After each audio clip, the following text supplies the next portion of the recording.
साथ दे देते हैं। ऐसा पर्सनली मैंने नोटिस किया है, लेकिन पहली बार आपको मैं नोटिस करवा रहा हूं।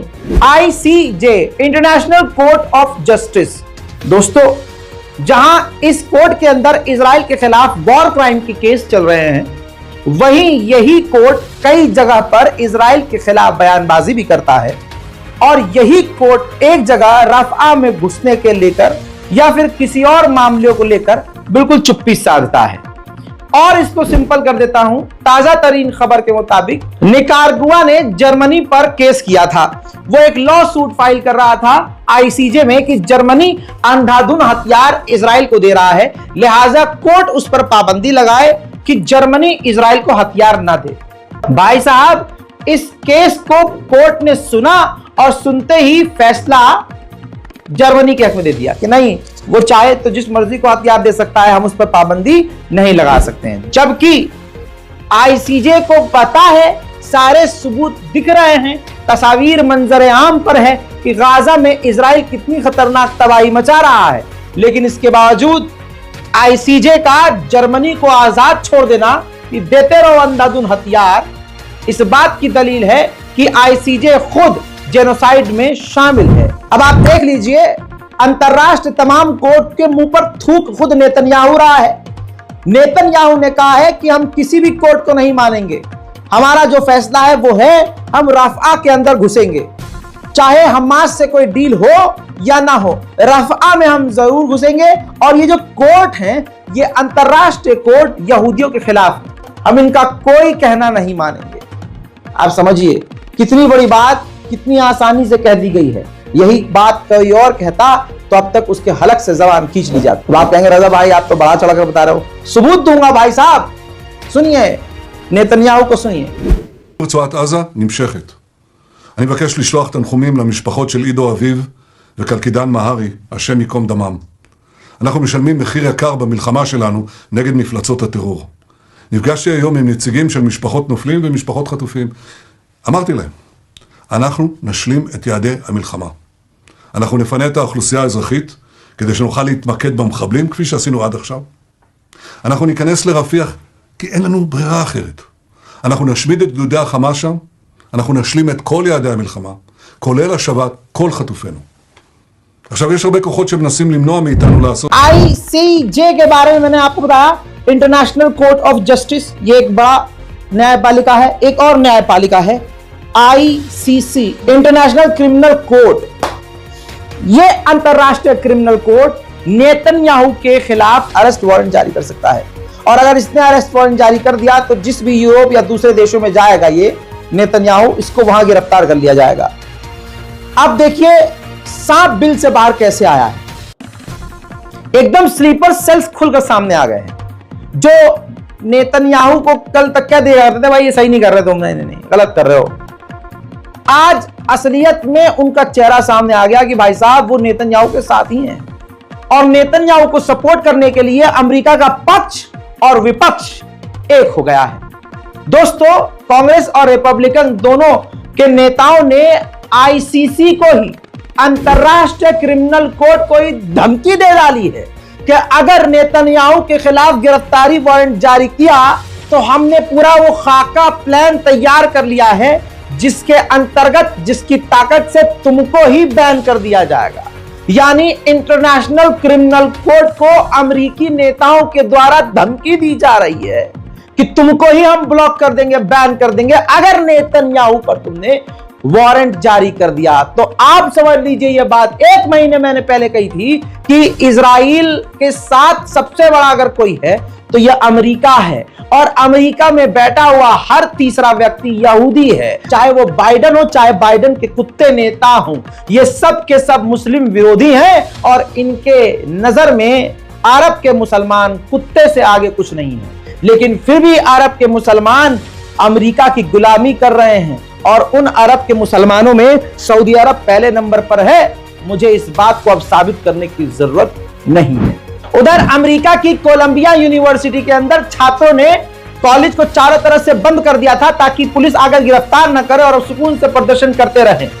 ऐसे में अमेरिकी पुलिस ने कोलंबिया यूनिवर्सिटी के उस घेरों को तोड़ा और मारपीट करके 100 से ज्यादा छात्रों को गिरफ्तार कर लिया। हिंसक आक्रामक वीडियो है, ध्यान से देखिए और शेयर जरूर कीजिएगा, क्योंकि ऐसी खबर आपको कोई फलाना धमाका बहुत बड़े बड़े हैं जो उठे हैं, ठीक है, कमरे में बैठकर आपको बताते हैं, लेकिन ये चीजें आपको नहीं दिखाते। क्यों? क्योंकि इस पर ऐड ब्लॉक हो जाती है। क्यों? ऐसी खबरों पर ऐड नहीं चलती है। क्यों? ऐसी खबरों से चैनल डिलीट हो सकता है। ये रिस्क लेने वाला सिर्फ मैं ही हूं, क्योंकि मेरे साथ आपकी दुआ है। देखिए,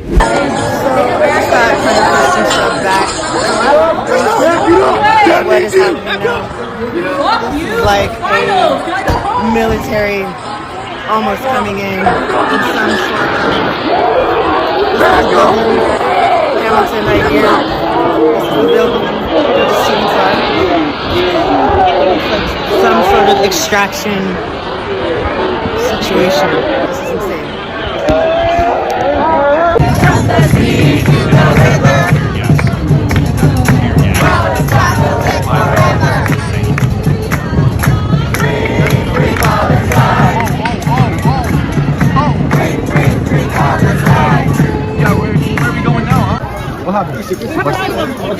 Keep your eyes open. Okay. Keep blinking. Keep blinking. You have to keep blinking your eyes. Thank you guys. Thank you. Thank you. Keep blinking your eyes.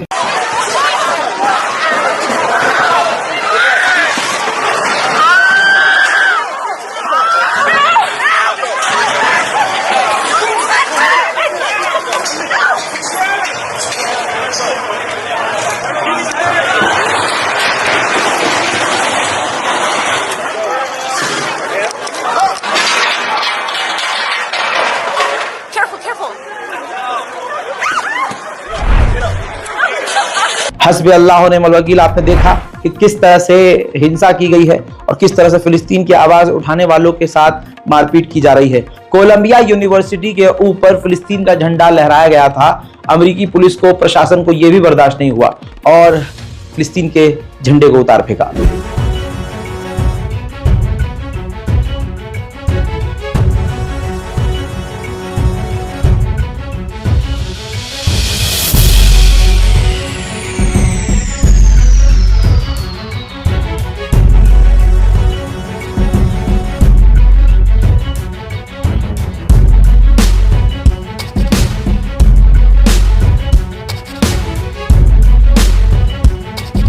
Israel के कट्टरवादी नेता बेंजीवीर का बयान आया है, बल्कि सामने आकर उसने कहा है कि मैंने नेतन्याहू से मुलाकात की है और नेतन्याहू ने मुझसे वादा किया है कि हम रफा के अंदर जरूर घुसेंगे और रफा के अंदर हमें जो करना होगा हम करेंगे। किसी भी तरह से हम पीछे नहीं हटेंगे। हमास से मैं कोई डील नहीं करूंगा। सबूत चाहिए? सुनिए। ציינתי ראש הממשלה פגישה לבקשתי, הזהרתי את ראש הממשלה, אם חלילה ישראל לא תיכנס לרפיח, אם חלילה נסיים את המלחמה, אם חלילה תהיה עסקה מופקרת. ראש הממשלה שמע את הדברים, הבטיח שישראל נכנסת לרפיח, הבטיח שלא מסיימים את המלחמה, והבטיח שלא תהיה עסקה מופקרת. אני מברך על הדברים הללו. אני חושב שראש הממשלה מבין היטב מה תהיה המשמעות אם הדברים האלה לא יתקיימו. वक्त आ गया है कि अमेरिकी प्रोडक्ट्स का बाइकआउट किया जाए। वक्त आ गया है कि सोशल मीडिया पर भर भर कर अमेरिका को गालियां दी जाए और अमेरिका को नंगा किया जाए। मुसलमान कम से कम पहल कर लें, क्योंकि ये उनके लिए बेहद जरूरी है। मेरे दोस्तों, अमेरिका के स्टेट एरिजोना में फिलिस्तीन के लिए रैलियां निकाल रहे थे नौजवान। वहां पर मुसलमान महिलाओं और लड़कियों को पुलिस ने गिरफ्तार किया, अमेरिकी पुलिस ने, और फिर उनके हिजाब तक उतरवा दिए। सूद आपके सामने।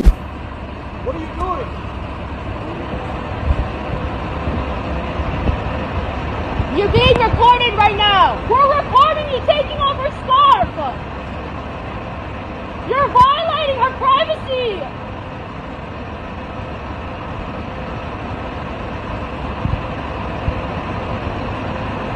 They took it off.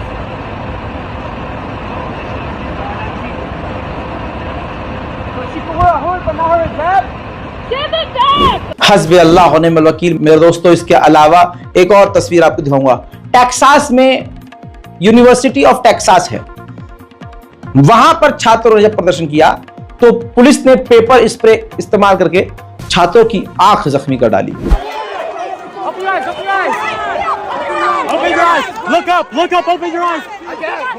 You're gonna be okay. You're gonna be okay. You're gonna be okay. My backpack has my iPad in it. Here, fine. Here, take. Oh my God! Fuck me, bro. Someone got my backpack. Look up.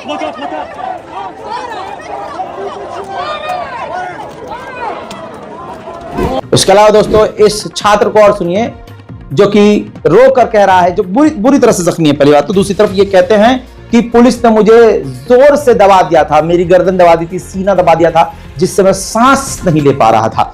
ये अलग से video नहीं दिखा सकता हूं क्योंकि copyright का मसला है, लेकिन मैं आपको ये दिखाना चाह रहा हूं। जो मेरा पॉइंट है वो ये कहने का है, मतलब कि अमेरिका के अंदर अब फिलिस्तीन के लिए जो बोल रहा है, सीधा उसकी जान पर खतरा है। अमेरिकी सरकार इस वक्त अपने घिनौने चेहरे को सामने लेकर आ गई है। वहीं मेरे दोस्तों, अमेरिकी यूनिवर्सिटीज के अंदर रात को एक और कांड हुआ।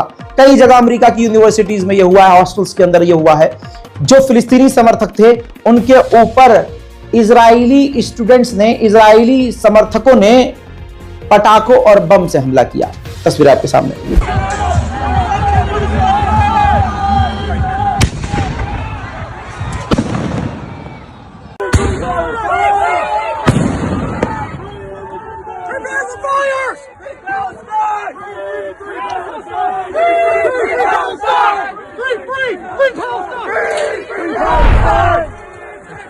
हज़रात मोहतरम, इसके अलावा 1200 से ज्यादा फिलिस्तीनी समर्थकों को अमेरिका गिरफ्तार कर चुका है और दुनिया के मुसलमान बिल्कुल खामोश हैं। और ये सऊदी अरब ये ऊंट का गू मुंह में फंसाए खामोश बैठा है।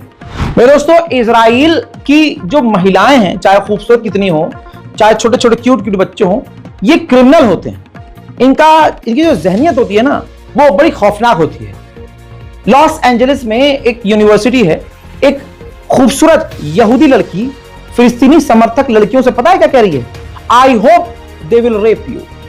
उम्मीद करती हूं कि तुम्हारा बलात्कार। यह सोच सिर्फ यहूदियों की हो सकती है। सबूत भी चाहिए होगा आपको।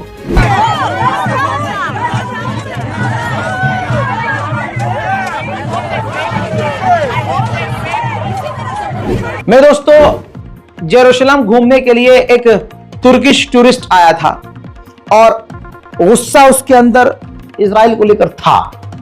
उसने चाकू निकाला और एक आईडीएफ के जवान को घोंप दिया। हमला करने की कोशिश की, तुरंत उसको गोली मारकर कत्ल कर दिया गया। देखना यह है कि अब क्या होगा।